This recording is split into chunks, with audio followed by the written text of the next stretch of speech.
Love Academy's Relationship Diversity Council YouTube channel. And today we are talking about divorce. Why? Because January is divorce month. And January is divorce month because January is when a lot of divorce attorneys notice an increase in divorces being filed. Why is that?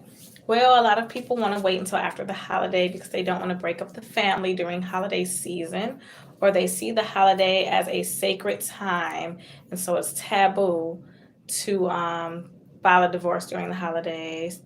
Also, a lot of people find themselves reflecting on the previous year and come to the conclusion that this upcoming new year would probably be best if they went ahead and ended that marriage.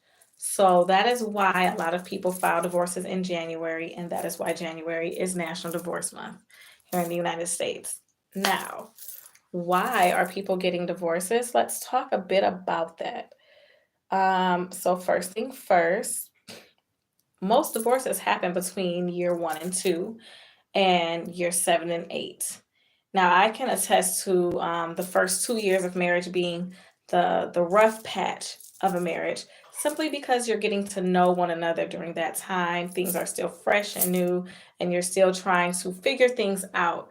So, when you're doing anything by trial and error, it's going to be a bit rough at first. It gets better, but you have to be patient and hang on. So I would not advise anyone to jump straight to divorce during the first year of marriage. Just give it some time and see if things resolve themselves first before making such a permanent decision to do so. Now, and that's just me speaking from personal experience as well as research and professional experience as well.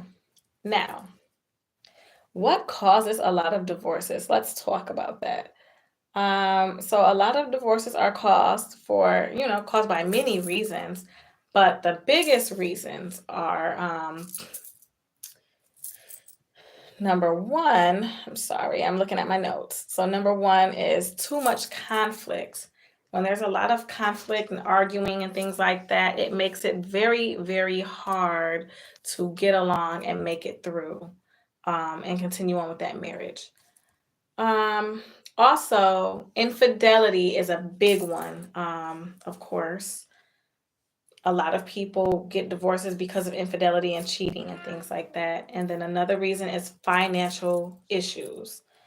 More things are a lack of emotional intimacy as well as domestic violence.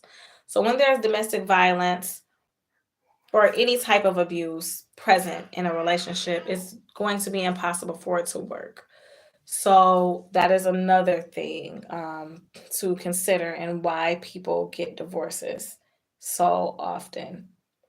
Now, touching on the lack of intimacy, when there's a lack of physical intimacy, it can give rise to feelings of neglect, loneliness, resentment, which would then make the couple be a little disconnected. And the further far apart you grow, the harder it's going to be to make that marriage work.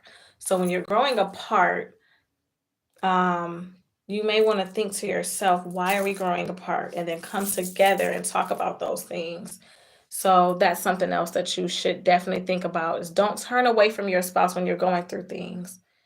You definitely want to turn towards each other to help with those things.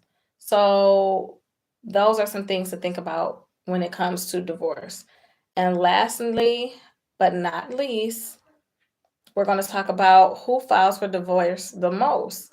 Women are the ones who normally file for divorces most, probably because of walkaway wife syndrome.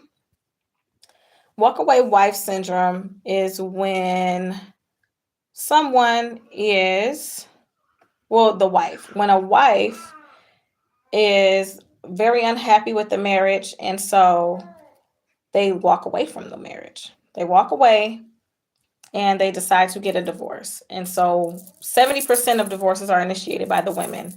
And like I said, usually by the wife.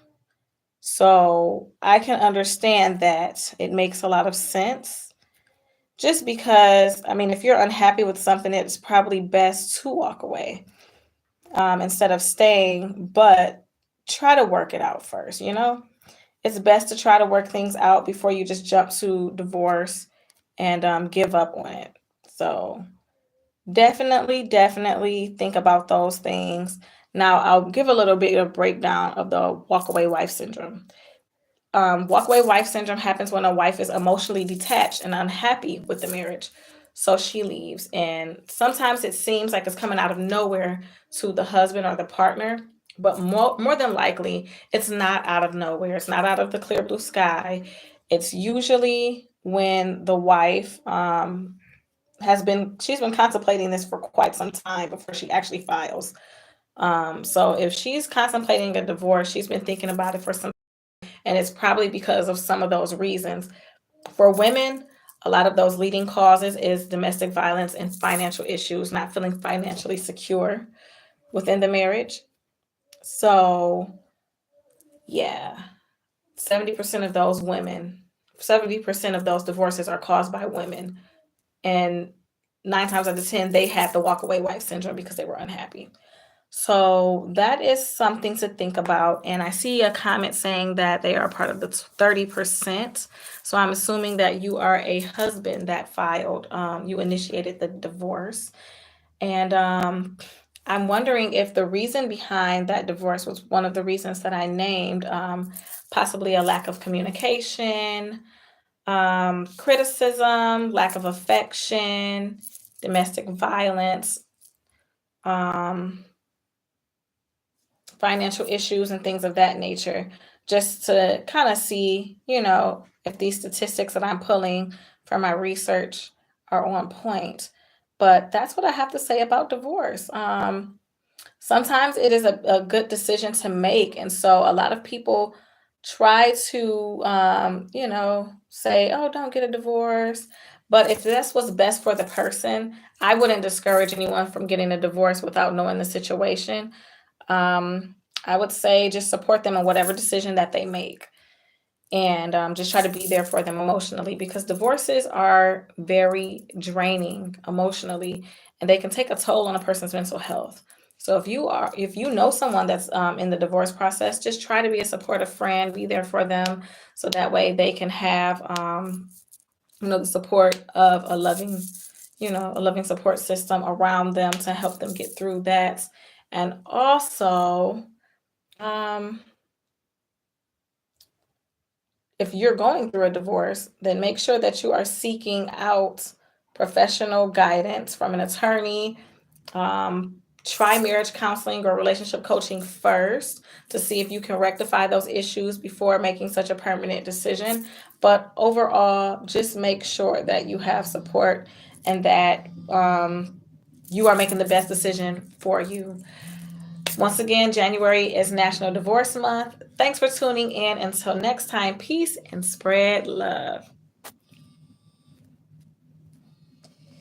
Boston is